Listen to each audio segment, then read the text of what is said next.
ఇవాళ మనం సిఎన్ చంద్రశేఖర్ గారు రచించిన అందమైన జీవితం స్టోరీ చూద్దాము. నందు, మానస తిరుపతి వచ్చిందిరా. నిన్న అన్నయ్య ఇంటికి వెళ్ళినప్పుడు చూశాను. వచ్చి వారం రోజులైందట అంది రోహిణి కొడుకుతో. అలాగా? ఎలా ఉంది మను? నందు అడిగాడు. ఎప్పట్లా లేదు. ఎందుకో కాస్త డల్లుగా కనిపించింది. మనిషి కూడా తగ్గింది. అయ్యో, నేను వెళ్ళి ఒకసారి మాట్లాడి విషయం కనుక్కుంటాను. అంత అవసరం లేదులే. తను నిన్ను కాదన్న విషయం మర్చిపోయావా? అమ్మా, తను నా భార్య కాకపోయినా మామ కూతురే కదా, మన కుటుంబంలోని ఆడపిల్లే కదా. అమ్మా, నువ్వు అన్ని విషయాల్లో పాజిటివ్గా ఉంటావు.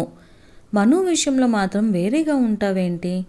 చిన్నప్పటి నుంచి నాతో కలిసి తిరగటం వలన భర్త అనే భావన కలగలేదని చెప్పింది.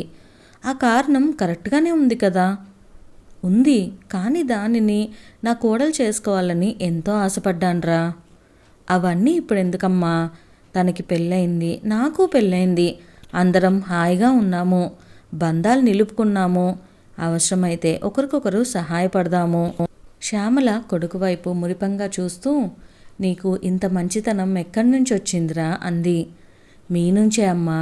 నన్ను బాధ పెట్టిన వారి పట్ల నువ్వు కాస్త కోపంగా ఉంటావు, కానీ నిజానికి నీ మనసు వెన్నా. ఇక నాన్నంటావా? నీకంటే మంచివారు. ఎవరి జోలికి పోరు. తన దగ్గరకు వచ్చిన వారిని ఎంతో గౌరవిస్తారు. నువ్వు చదివిన పుస్తకాలు కూడా ఓ కారణమే.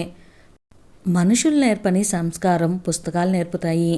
మంచి పుస్తకాలకు ఉన్న గొప్ప గుణం అది. పుస్తకాలు చదివే అలవాటు నాకు నాన్న నుంచి వచ్చింది అన్నాడు నవ్వుతూ. రేయ్, నేను పుస్తకాలు చదువుతాను చిరుకోపంతో అంది రోహిణి. నాన్నంత కాదులే అంటూ నవ్వి, నేను వెళ్ళి మనుతో మాట్లాడి వస్తానమ్మా అంటూ బయలుదేరాడు ఆనంద్. ఆనంద్ వెళ్ళేసరికి మంచంపై పడుకొని ఉన్న మానస ఆనంద్ని చూడగానే లేచి నిలబడి, హాయ్ నందు, రా కూర్చో అంది అక్కడున్న కుర్చీ లాగుతూ. ఆనంద్ కూర్చున్న తర్వాత, అదేమిటి మను అలా అయిపోయావు? ఆరోగ్యం బాగోలేదా అని అడిగాడు ఆదుర్దగా చూస్తూ. నీకు అలాగే కనబడుతున్నానా అంది నవ్వుతూ. ఏం జరిగింది మను? నువ్వు మేడ మీదకి వెళ్ళి కూర్చో, నేను కాఫీ తీసుకొస్తాను.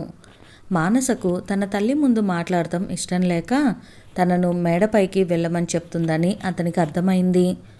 ఆ ఇంటి మేడపైనున్న బాల్కనీ అంటే అతనికి చిన్నప్పటి నుంచి ఇష్టం.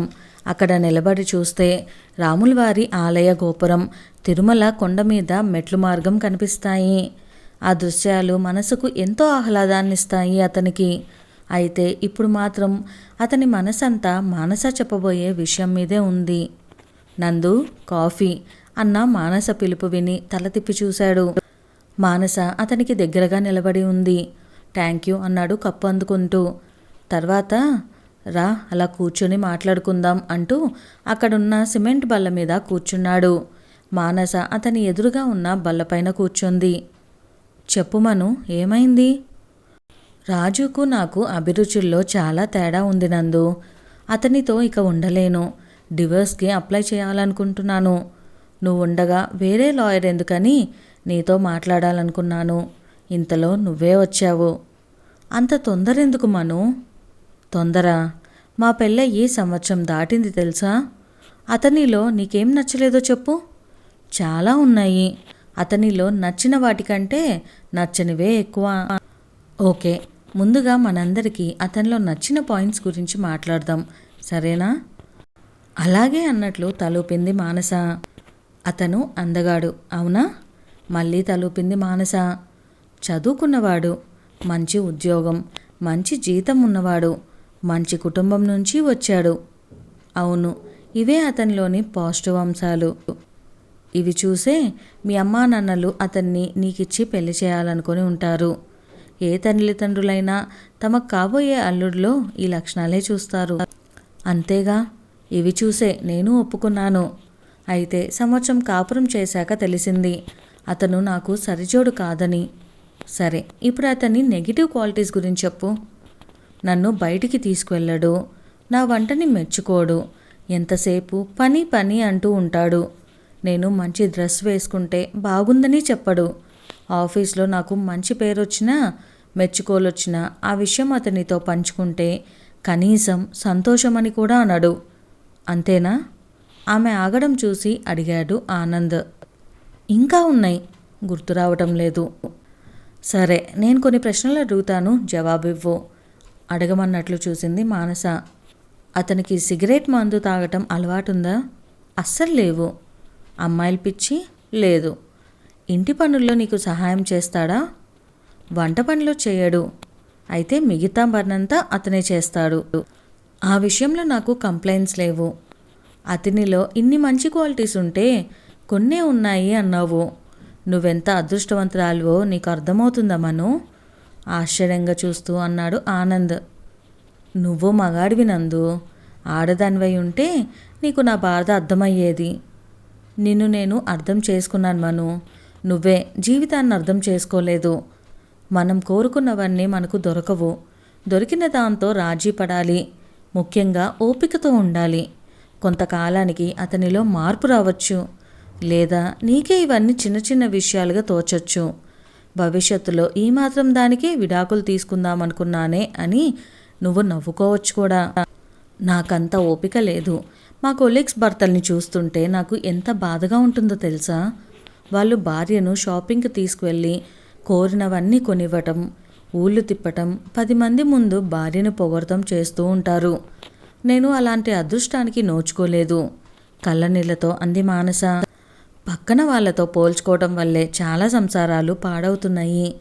పైకి అలా కనిపిస్తూ ఉంటారు కానీ వాళ్ళ మధ్య ఎన్ని సమస్యలున్నాయో మనకు తెలియవు కదా. పోనీ విడాకులు తీసుకుంటావనే అనుకుందాము. తర్వాత ఏం చేస్తావు? ఇంకొకరిని చేసుకుంటావు. అతనిలో కూడా నీకు నచ్చిన కొన్ని విషయాలుంటాయి. అప్పుడేం చేస్తావు? పెళ్లి చేసుకోకుండా ఉండిపోతాను అంటావేమో. అంతకంటే ఇప్పుడున్న పరిస్థితి మేలు కదా.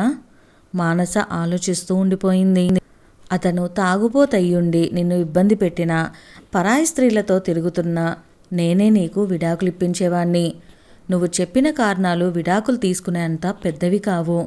అతను తాగుపోతు కాకపోవచ్చు, తిరుగుపోతూ కాకపోవచ్చు, కానీ మనసుకు తగ్గవాడు కాదు. నేను చదువుకున్నాను, ఉద్యోగం చేస్తున్నాను. పాతకాలం స్త్రీలాగా ఎవడో ఒకడు భర్తగా ఉన్నాడు, అతన్ని పాదసేవ చేసుకుంటూ బ్రతికేస్తాను అనుకునే తరం కాదు మాది. మా అభిరుచులకు తగినవాడని, మా మనసును అర్థం చేసుకొని ప్రవర్తించే వ్యక్తినే భర్తగా గౌరవిస్తాము. పెళ్ళికి ముందు నువ్వు ఇవన్నీ కూడా అతనితో చర్చించి ఓ నిర్ణయం తీసుకోవాల్సింది. పెళ్ళయ్యాక నేను చెప్పిన కారణాలు వంటివి ఉంటే తప్ప విడాకులు తీసుకోవటం అంత సులభం కాదు. ఈ సంవత్సరానికే అతనితో నీకు ఎంతో కొంత అనుబంధం ఏర్పడి ఉంటుంది. నీలోని అసంతృప్తి నీ చేత అలా అనిపిస్తుంది కానీ విడాకుల వరకు వస్తే నువ్వే బాధపడతావు. అయితే ఇప్పుడు నన్నేం చేయమంటావు? నువ్వు అతనిలోని లోపాల గురించే ఆలోచిస్తున్నావు. నీలోని లోపాల గురించి నువ్వెప్పుడైనా ఆలోచించావా? నువ్వు అతనికి సరైన జోడీనా కాదా అని ప్రశ్నించుకున్నావా? లేదన్నట్లు తల అడ్డంగా ఊపింది మానస. అయితే ఆలోచించు. వీలైతే అతన్నే ఆ ప్రశ్న అడుగు. నేనోసారి హైదరాబాద్ వస్తాను. అప్పుడు మనం ఓ నిర్ణయం తీసుకుందాము. అంతవరకు అతనిలోని పాజిటివ్ విషయాల గురించి ఆలోచించు. అతన్ని బాగా గమనించు. ఇక్కడ మాత్రం ఏమీ ఆలోచించొద్దు. రాక పుట్టింటికి వచ్చావు, హాయిగా ఎంజాయ్ చెయ్యి అంటూ లేచాడు ఆనంద్. ఆనంద్ వెళ్ళిపోయాక అతను చెప్పిన విషయాల గురించే ఆలోచించసాగింది మానస. రాజేష్ గురించి తన తల్లిదండ్రులకు చెబితే వాళ్ళు రాజేష్పై కోపగించుకున్నారు. విడాకులు తీసుకుంటానంటే ఆలోచిద్దామన్నారు. బహుశా తనపై ఉన్న ప్రేమ వల్లే వాళ్ళు తనని సమర్థించి ఉండవచ్చు. కానీ నందు ఎంత బాగా సమస్యను విశ్లేషించాడు. అతను చెప్పినట్లు తను కొద్ది రోజులు ఆగడం మంచిది. నందు తనని పెళ్లి చేసుకోవటానికి ఆసక్తి చూపుతున్నాడని అమ్మ ఓసారి చెప్పింది. అయితే చిన్నప్పటి నుంచి కలిసి ఆడుకోవటం వల్ల తనకు అలాంటి భావనే లేదని తను చెప్పింది. నందు తప్పక బాధపడి ఉంటాడు. కానీ ఇప్పుడు తను బాధలో ఉంటే తనను కాదన్నందుకు అనుభవించినయి అని ఊరుకోలేదు అతను. రాజేష్పై మరింత నూరు పోసి తమను విడగొట్టే ప్రయత్నం కూడా చేసి ఉండవచ్చు. పైగా లాయర్గా అతనికి ఓ కేసు కూడా దొరికేది. కానీ తామిద్దరూ కలిసి ఉండేందుకు అతను ప్రయత్నించాడు. రాజేష్లో తనకు కనిపించిన కొత్త కోణాల్ని తన దృష్టికి తెచ్చి ఆలోచించుకునే అవకాశం ఇచ్చాడు. నందు, నీ మంచితనానికి మానవత్వానికి హ్యాట్స్ ఆఫ్ అనుకుంది మానస.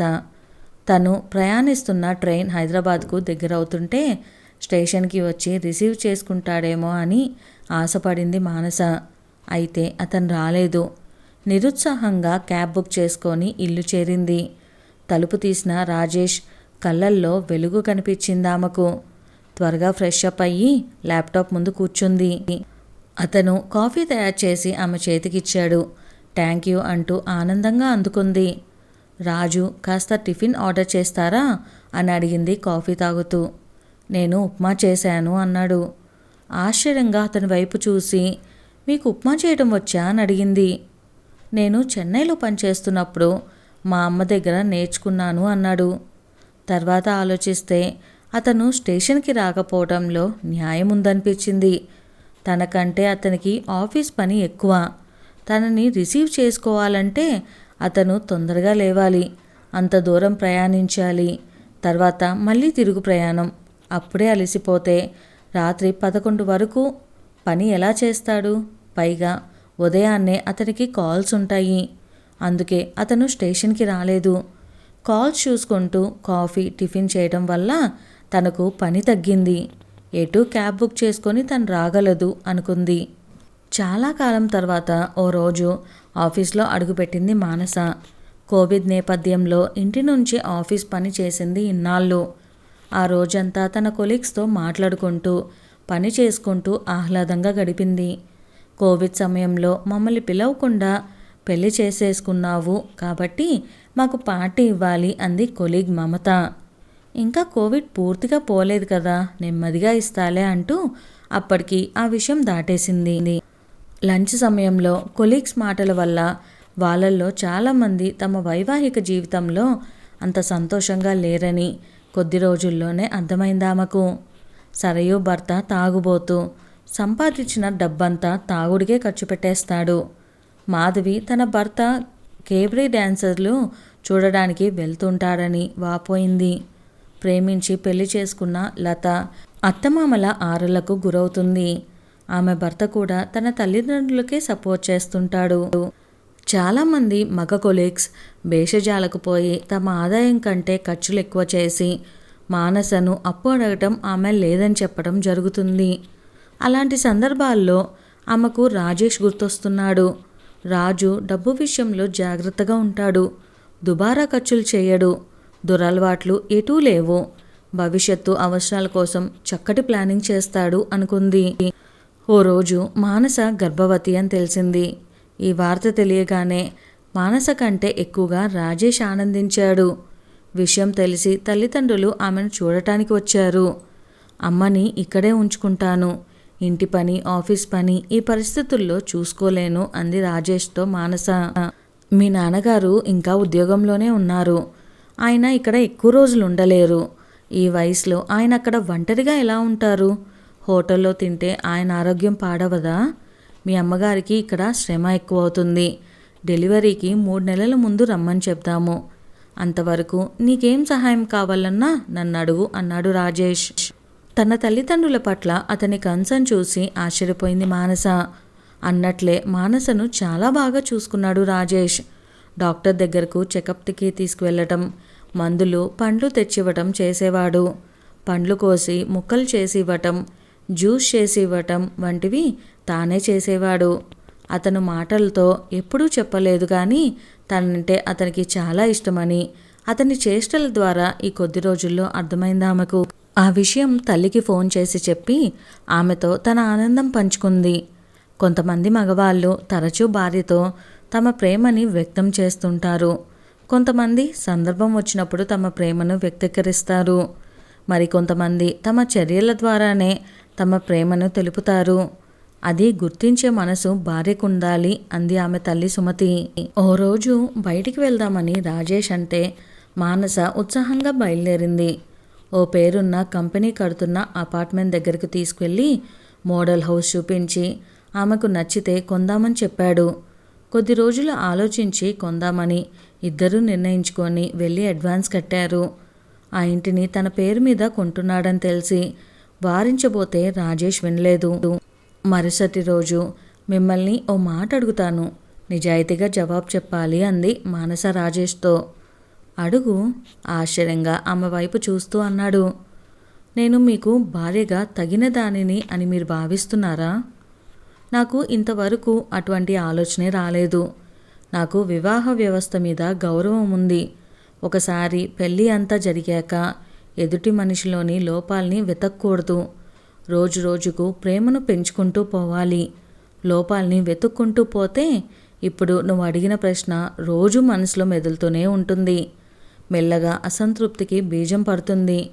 అప్పుడు ఎదుటి వాళ్ళలోని అన్ని లోపాలే కనిపిస్తాయి. ఆ సమాధానంతో చెంపపై చెల్లున కొట్టినట్లు ఫీల్ అయింది మానస. ఆమె మనసు పశ్చాత్తాపంతో నిండిపోయింది. అప్పటినుంచి ఆమె రాజేష్లో లోపాల్ని వెతకటం మానేసింది. కొన్నాళ్లకు మానసకు బాబు పుట్టాడు.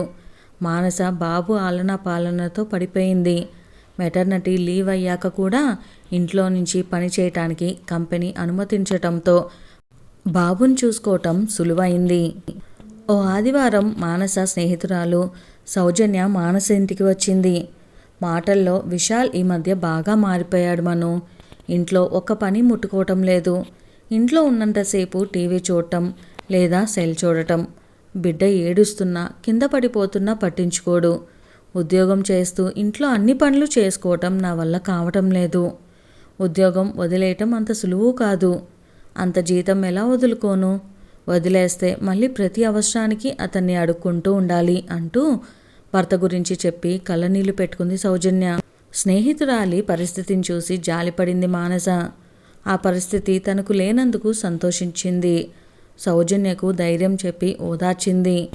ఆ రోజు రాత్రి భోజనాలయ్యాక సౌజన్య తన ఇంటికి బయలుదేరుతూ, మను, నువ్వు చాలా అదృష్టవంతురాలివి.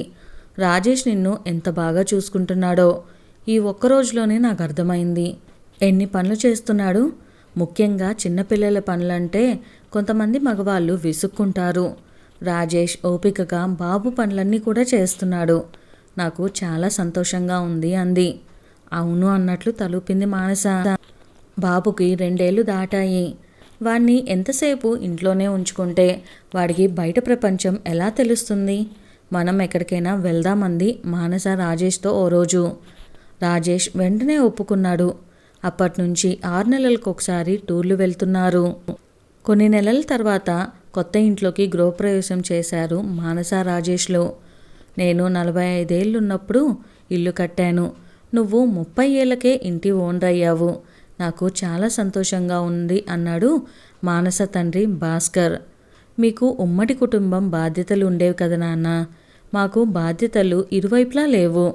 అందుకే కొనగలిగామంది మానస. సిటీలో మీకు తగ్గ ఖర్చులు మీకు ఉంటాయి కదా. అయినా ఇది అల్లుడి గొప్పతనం. ఆర్థిక సంబంధమైన విషయాల్లో చక్కటి ప్లానింగ్ ఉంది అతనికి అన్నాడు భాస్కర్. తండ్రి తన భర్త గురించి గొప్పగా చెప్తుంటే మానసకు గర్వంగా అనిపించింది. గృహప్రవేశానికి ఆనంద్ తన భార్యతో వచ్చాడు. ఫంక్షన్ అయ్యాక అందరూ కలిసి మాట్లాడుకుంటుంటే ఆనంద్, మానస, బాబు పుట్టాడు, ఇల్లు కొన్నావు, ఇక నీ కెరీర్ పైన దృష్టి పెట్టు అన్నాడు మానసతో. తను ఇప్పుడు మేనేజర్ అండి. చాలామందికి తను బాస్. ఇంటి పని, బాబు పని చేసుకుంటూనే ఆఫీస్ పని కూడా సమర్థంగా చేస్తుందంటే ఆలోచించండి తనకు ఎంత టాలెంట్ ఉందో అన్నాడు రాజేష్. మానస టాలెంట్ గురించి నాకు తెలీదా? She is a gem of a person అన్నాడు ఆనంద్. తర్వాత మానస ఒంటరిగా కనిపించినప్పుడు దట్స్ ఆల్ యువర్ ఆనర్ అన్నాడు ఆనంద్ నవ్వుతూ. మానస కూడా అర్థమైనట్లు తలూపి నవ్వింది సంతోషంగా. ఇదండి ఇవాల్టి మన కథ. ఈ కథ కనుక మీకు నచ్చినట్లయితే వీడియోని లైక్ చేయడం మర్చిపోకండి. అలానే మరిన్ని కథలు మన ఛానల్లో ఉన్నాయి, ఒకసారి చూసేయండి. ఇప్పటి వరకు ఎవరైనా ఛానల్ని సబ్స్క్రైబ్ చేసుకోకపోతే వెంటనే సబ్స్క్రైబ్ చేసుకొని బెల్ ఐకాన్ని క్లిక్ చేసేయండి. Thank you.